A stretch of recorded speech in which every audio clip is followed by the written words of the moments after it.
Game of the day, comeback of the year. Jalen and the Eagles hosting the Rams. Rematch of a good playoff game last year. Eagles down 26-7, but Dan, here they come. They found A.J. Brown. Yeah, play of the game for me. It's 2nd and 13. You haven't done anything offensively. They double move A.J. Brown. Beautiful throw. Next play, they see the coverage rotation. Jalen Hurts, he gets Dallas Goedert down the middle of the field. Finally, some life for this Philadelphia Eagle offense. Just like that, they're back in the game. Then they're running the tush push. There was so many eyes, Shefty, on this yesterday. They ran it effectively one more time. And I think it was a surprising fact that there was not a single false start called against Philadelphia. The Eagles are bracing for that. That's right, but it doesn't get called. And then there's A.J. Brown with a nice back shoulder. His first touchdown of the year at 26-21. 9 minutes left. Rams lining up for a field goal to make it a 2-score game. Blocked. Yeah, this was the story of the game. If you just watch that first field goal from that moment on, those defensive tackles for Philadelphia kept putting their hands up, and it ends up being the difference. Jalen Carter and Jordan Davis now. Eagles get it 3rd and 10. Put him one-on-one. That's really the change. They put A.J. Brown by himself one-on-one, said, you're a grown man. Not many people on planet Earth can cover you. And Jalen was patient getting him the football, the physical presence. Very next 3rd down, it's the same situation. They run the same route. A.J. wins one-on-one. He's physically too big. A few plays later, Eagles 4th and 4, and they're going for it. Man. Is it A.J. again? No, it's Devontae. They cover everybody up. And really, this is the only person on that play that Jalen Hurts could have thrown the ball to. So they get the 1-point lead. They go for the 2. They don't get it, and that sets up this. 3 seconds left. Merrill Reese on the call. Ball spotted. The kick is away. It's blocked. It's blocked. It's picked up by the Eagles. Running with it is Davis. 30, 20, 10, 5. Touchdown. Game over. Jordan Davis. Are you kidding me? Blocked him again. Are you kidding me? Blocked him again. Have you ever seen anything like this? You haven't seen many like it. What did you just say, D. Wood? I love a good big 6, baby. Jordan Davis. When you look at the wheels, they didn't need the points. It did cover, and they win 33-26. There were a few of those kind of plays late in the game. But look at Nick Sirianni. Look at the celebration. The Eagles right now, and I think somewhat quietly in the big picture, are doing things we have seldom seen in NFL history. In the last 40 years, some teams that have won 19 out of 20 games in a stretch include the 85 and 86 Bears, the 89-90 49ers. Patriots did it in the early 2000s. We're talking about an historically great run by this Philadelphia team. 19-1 in their last 20 games, and that one loss was the game that Jalen Hurts gets knocked out early, and they wind up losing by 3 points to the Commanders. So this is a team, Shefty, what were you saying about them this morning? Well, again, Jalen Hurts, 17-0 his last 17 starts. The Eagles have become inevitable. Watching them feels a little bit like watching the Patriots in their heyday, or the Chiefs when they were ripping off all these wins, which they have been doing until recently. It feels like when you're watching the Eagles, they're going to make the play that matters. And as we watched those highlights before, any one of those plays the Rams can make, and the game is over. And on every single one, the Eagles make the play that keeps them alive, that gives them hope, that allows them to put themselves in position to win. They become inevitable. It feels like whenever they're in the spot, they're going to make the play to win the game somehow, some way. And here's why Orlovsky is the best. Because he doesn't just put together great quarterback tape.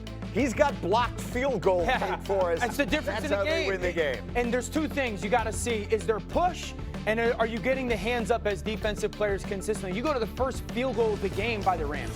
I want everyone to pay attention to Carter and Davis and the push that they get initially, and then their hands go up. Okay, so you're watching that going, there's good internal push, and they're getting their hands up, okay? And so as a Rams team, you're sitting there going, we gotta fix this. You go to the next field goal. Maybe these don't matter in the moment, but you watch those guys. Do they get internal push? Yup.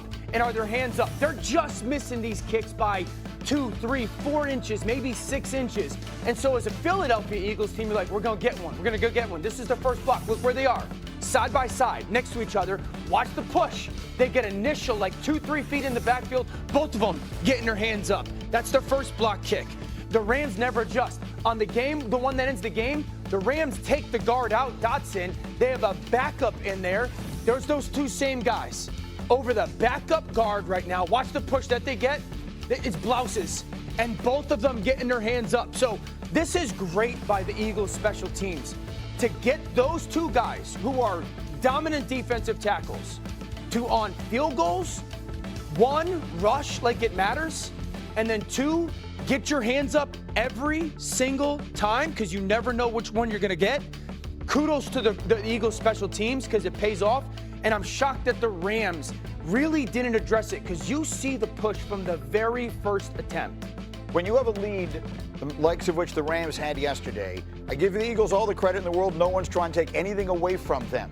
But the other side has to contribute as well. The Rams had so many chances to win this game, settling for field goals early that Dan just showed them to you when they could have put touchdowns on the board and put the game away. And then when they took that lead at 26, they never scored again. They just completely stopped. This felt like an opportunity for the Rams to prove they were one of the best teams in the league. Absolutely, and I think they did. Anyway. Yeah, they did. They are. I think they did, and that was what I said going into the game. I'm like, they're going to show the entire world what I already know, that this team belongs right there with them. Mm-hmm. There's no way you can't say it. Look, the only reason they never won the game is because Dan and I mentioned this morning, Stafford played bad. Stafford played bad. If Stafford plays a normal game, all right, then they end up winning this game. Mm-hmm. But to me, that was what was missing. But I got to say something. I got to give credit to Shefty. Remember yesterday we're sitting back in there, and he doesn't just tell you that, hey, look, it feels this way. No, he called his shot. I'm like, Shefty, you're out of your mind. They blocked the first one, then I got to block this one. Boom, boom. Told you they were going to block this one. Like, Shefty called the darn thing. And here's the thing. When you talk about adjustments, that's one thing you can't do technique-wise. It's the same thing every time. You interlock your legs and you get big. Well, unfortunately, they're really big and they're knocking the hell out of you. Yeah. And so it's hard to make an adjustment. My adjustment would have been, D. Wood, you get inside. Put your bigger, thicker guys in there to go against Davis, to go against those guys. And that's the thing they should have had their plan initially going in. So the field goal blocks wind up being the difference in the game at the end, of course. But it was an interesting day in a lot of ways. Our teammate and colleague on Sundays, Randy Moss, has been begging the Eagles to get A.J. Brown involved in this offense. And what I think they demonstrated yesterday, and you were talking about in our meeting this morning, Jalen Hurts is just going to beat you. Whatever way it is, he's going to beat you on that day. He has become that quarterback that does, if you need him to, get his tush pushed, he's going to do that. And then when you needed him to open it up yesterday, which they needed, we wondered, could they do it? Sounds like another guy. Yesterday they did it, which is? It's very Brady-like. It looks different, but it's very Brady-like. Brady loves him. I mean, I heard him talking after he did the Cowboy game, but I heard him talking about it afterwards. How about Jalen Hurts yesterday? It's frustrating because it's like, when are people going to stop disrespecting us, man? When are people going to stop disrespecting Jalen Hurts? First 2 weeks, passing game pedestrian. What's wrong with the passing game? What's wrong with Jalen Hurts? He comes out here, running games, not really doing anything. Heck, I'll show you again, all right?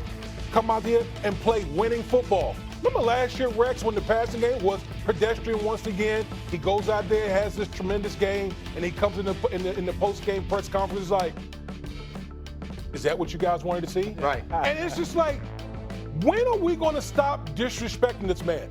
All he does is win. That's what makes him special. He doesn't care about the stats. All he cares about is game-winning type plays. Yeah. That's what he does. He's just a winner. I can tell you that I think the second half is about as good as I've seen him play as a half, maybe in the Super Bowls as well. I mean, there's like 3 or 4 plays by Jalen in the second half where I just write down, play the game. And then I love the fact that my thing last week with the passing game was they would put AJ in the same place and they would run the same route with AJ, and it was somewhat predictable.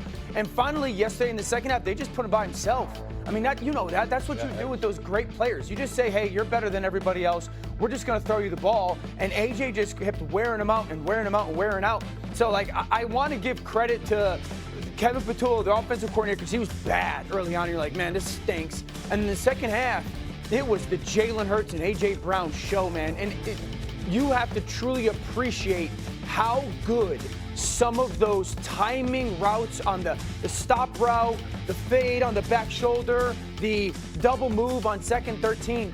You can't play better than Hurts did in that second half. No, I totally agree. And the thing that you know, you mentioned the 2 Super Bowls. Oh, by the way, the biggest stage, the biggest moments and all that. This kid is so cool. Here's what we're missing about this kid. There's no position other than quarterback. Misses too many easy throws. Question is, are they going to be able to overcome this quarterback inconsistency and pull this game out? And he's going to have the first down as he gets out of bounds, and he stopped the clock as well. Certainly not the biggest play of the day, but a good example of picking up positive yardage, staying ahead of the chains by a well-timed ball and a well-timed route. Throwing again is Purdy. And as he threw it, the pass is incomplete. Up until that incompletion, they've done a really nice job on this drive, Mike, picking up fresh sets of downs. And typically, throwing the ball on first down is a great way to do it. It's actually the easiest down in football to operate in. But now they find themselves in 2nd and 10. Do you keep it in the air and try to get the first down here? Or is the idea to just make 3rd down manageable and take your chances picking up a key 3rd down? There's a lot of ways to get the ball in the hands of your running backs, and it's not always by just handing it to them. In this case, it's a simple check down, picks up a good gain, brings up 3rd down. 3rd and short. Purdy able to complete it to Ayuk. And he will have the first down. The drive will continue after a pickup of 8.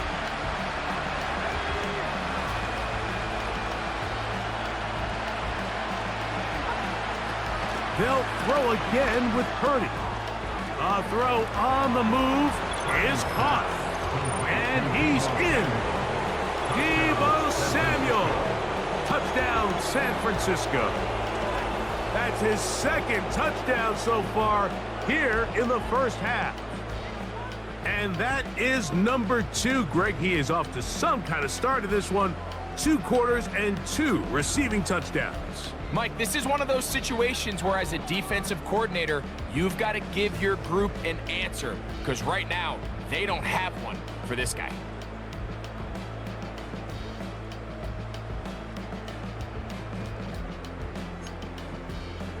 On is Moody to add the extra point. He's got it. And the 49ers are able to cut into the deficit.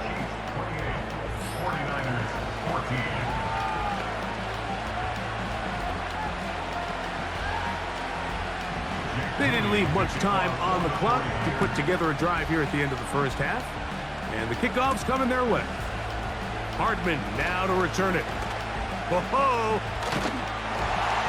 And he'll work this one past the 25 to right about the 28-yard line. Here's 1st and 10. And they're just going to run it here up the middle. And that one shut down pretty quickly. He'll get back to the line of scrimmage. Nothing more.